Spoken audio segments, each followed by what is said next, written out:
on Friday, the head of Atom Corporation said that they withdrew from the joint venture agreement. So is this the first time that you're hearing from Atom? Does this mean they were not informed months ago that in fact the JVA has been canceled or has not been approved by the president, former president? Ano yan eh? Panahon pa ni Secretary Guevara yan nung meron ng memorandum against it eh. Meron na silang notice kay DG Bantag about this not being a viable thing or not legally feasible or invalid. No? Meron na silang ganyang memorandum pa. I think that was in the year 2021 pa nung lumabas yan. Kaya hindi na namin pinag-uusapan because they have not submitted to us any follow-up on the matter. They have not written us about pursuing the project. Kaya for me, it was really a no-brainer. Wala siya, no? Ang na-alarm lang talaga ako nung sinabi niya sa akin na he was doing treasure hunting and I told him to stop it. And apparently, he ignored me, no? Meron pa yon, meron pa ako sinabi sa kanya na ignore niya. Yung sabi ko, dapat wala ng telepono. As a matter of policy, wala dapat telepono talaga. And hundreds of telephones are coming out now. Basta ini-ignore niya eh. Parang he was living in his own kingdom with his own rules. Ayun ang naging problema natin. I think that you are now aware of the big problem that there really is in there. Yung contraband na nandun, ina-accuse niya si acting DG Katapang na pinlant yan. Ang galing mo naman mag-plant, no? Ang dami na testigyo kagad kung paano pinasok yan. Pero ano yan eh, it was a centralized operation eh. For that quantity to come into Bilibid, it was a centralized operation. Sec, follow-up sa interview niyo kanina kay Kabayan. You mentioned that Atom was involved in the excavation sa Bilibid. Do we have information on this, Sec? Because General Katapang was saying last week na hindi raw Atom yung naghukay. In fact, the backhoe there is owned by Bucor. Yes. But with the amount of debris taken out, and you only have one backhoe, kahit mag-time and motion ka kasi, hindi aabot ng 1 billion cubic meters ang hinukay nun. Kahit anong gawin mo, no? So there were more equipment used, and these were reported to be owned by Atom.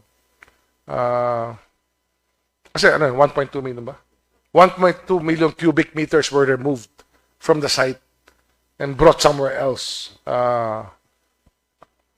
So we're now talking about the need for another 1.2 million cubic meters to fill in the hole on Earth. Dapat matakpan naman natin ngayon yan. So, gagastos na naman tayo para takpan yan. Unless you want to propose a project for a giant swimming pool or a deep-sea diving resort in a mountain or in a hilly area. Diba? So, do we know kung saan napunta yung lupa? Do you have information? We'll track it. Geo, ano yan eh. Meron geo study yan na pwedeng gawin on the kind of debris removed and where it was brought. We will follow the clues given to us about it. Sec, offhand, what kind of cases can be filed against DG Bantag with respect to this excavation? I have asked my staff to study all possible cases that are there. Definitely, may damage na sa government eh. Yung hukay na yan, para ma-fill up mo ulit, will cost us a lot of money, a lot of time. So there's damage already. A giant swimming pool, of course, is not in the budget of Bucor, so we don't know where this project is coming from and who's funding it. And if there's any fund, if there's any joint venture of Bucor, it has to be told to the Department of Justice kung meron silang ginagawa, di ba? So we will have our staff study all the possible violations of law that happened. Sec, lastly, is DG Bantag also liable for entering into that agreement, joint venture agreement with Atom unilaterally? Kung hindi niya na pinursue, and he first submitted it to the president at that time, President Duterte, if he went through the process under the BOT law, wala sanang problema. Pero mukhang the idea was really to pursue it with or without permission under their own legal theory about how powerful or what the mandate of the Bucor is. Remember, there's a Bucor modernization law giving it corporate powers. But of course, all of this is subject to limitations because they're also under national laws, like the BOT law.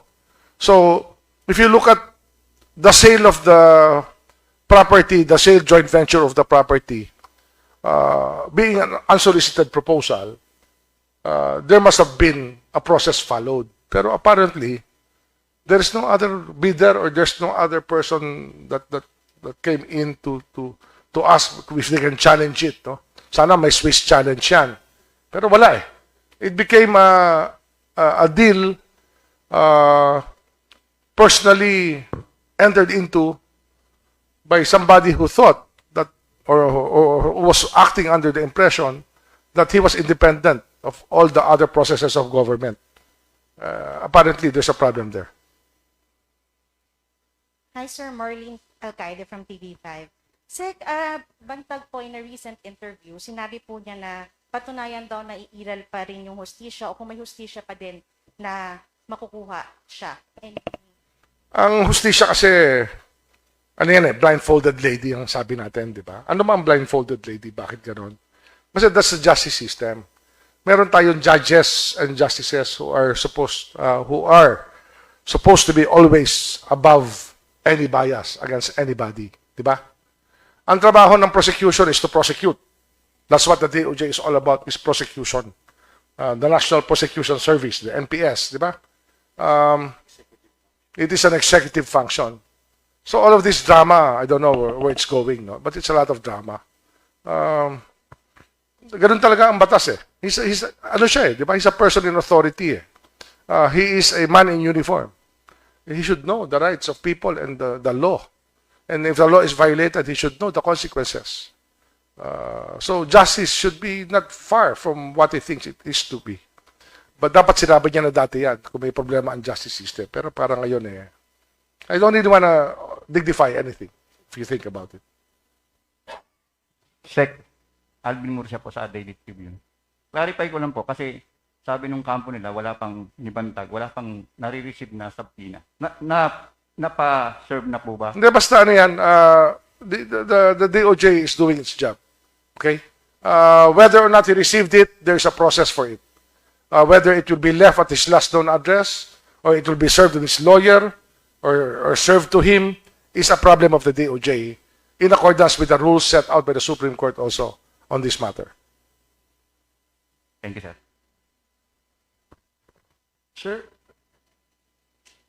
Sir, pa-clarify ko lang, sir, yung uli dun sa yung tanong ni Mike about the contract entered with Atom. Without preempting the ombudsman, sir, would you say that it was clear that undue advantage was given to that corporation by, and ngayon na scuttled na yung plan, does it affect kung may liability ba siya or ano ba?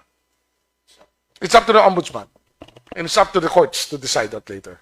But definitely, there is a process that has to be followed when you want to develop by joint venture a government property. Apparently, that process was not followed in this case. Kasi dapat yan, tapos na yan. But for Atom to remain in the premises and participate in one way or the other in the digging is another matter. Hi, Sir. Salima ulit. Sir, na-interview din po namin ito nga pong president of Atom. Tapos ang sinasabi niya, he met with you daw po. Yes. Can you tell us po ano po yung nangyari during that meeting? Ano po yung nilatag nila sa inyo and what was your response?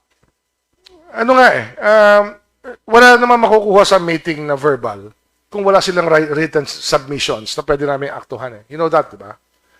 There was no written submission. So how can we act on any request? So nakikwentuhan lang kami.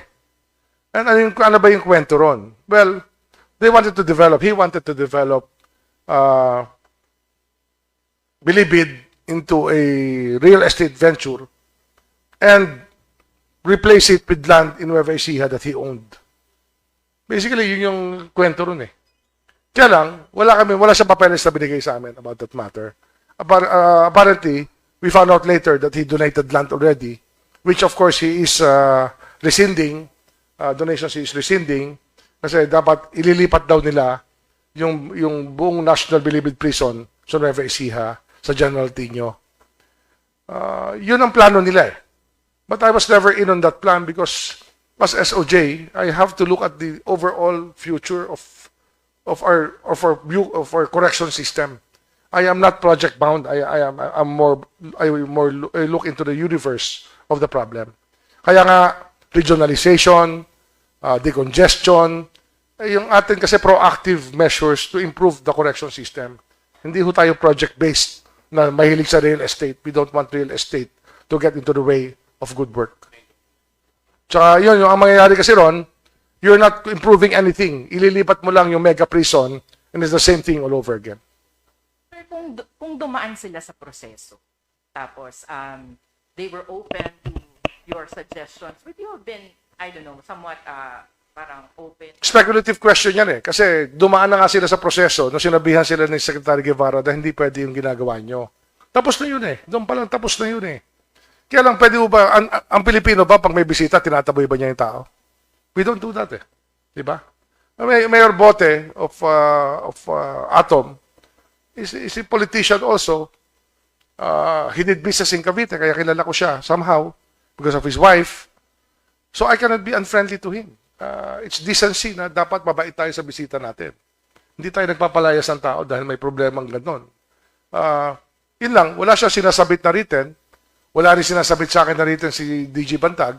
Sila dalawa nag-uusap dyan. Hindi ako kasama sa usapan nila.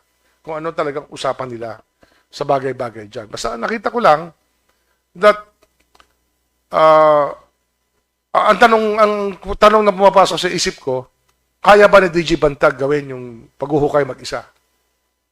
Diba? On his own, with only one backhoe. Ang pinag-uusapan natin dito is 1.2 million cubic meters. Sir, may information daw po na yung filling material ay isinakay sa truck ng Viewport at dinala raw po sa Caloocan? I have no idea. We will follow the trail. Anyway, kung gano'n ang information, if you have information, tell us kasi it will help us look at where it went and what happened to it. Tulungan nyo kami para makita natin to. Sir, Manny po from DCBB. SOJ, sir. Morning po. Sir, kung hindi ba makikipagtulungan yung ATOM sa investigation of any government agency in relation doon sa paghuhukay at kung lalabas na may kinalaman din sila, are they equally liable po for any case that might come out? Sa Ombudsman, even the Sandigan Bayan has tried private persons when they are in collusion with public officials. So is it best, sir, na It's a speculative question, but we don't know. If we will know it when we get there, if charges will be filed by the Ombudsman once they are informed of the facts. Hi, Sec. Balikan kayo nga, Mashita Treasure. Sabi po ni DJ Bantag, wala daw po siyang natandaan na nasabi niya sa iyo. Ano pong masasabi? Wala. It's word against mine. Last question.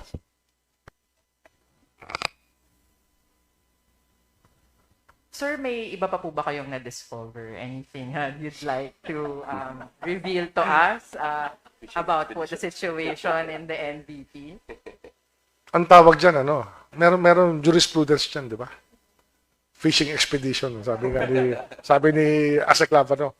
Well, ano yan eh. Sa search warrants, hindi pwedeng general warrant. Di ba?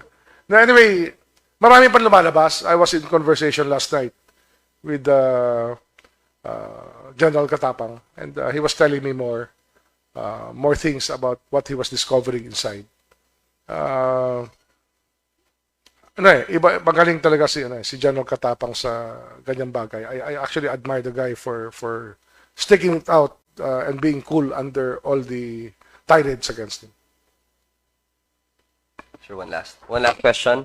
Oh, sir, dagdag speculation lang po dito eh. Pero yung kasi sir, General Bantag in defending himself dun sa report ni Percy, he claims that all those vehicles is not mine. Sabi niya, it's a Bucor vehicles. Pero at the same time, sinasabi niya na he has been working since he was young. So sinasabi niya that there's this wealth. Di ba? Ang tanong ko, sir, would the administration be inclined to pursue possible for future dun sa any goods na makita natin na beyond the amount he would have earned legally? Ano yan?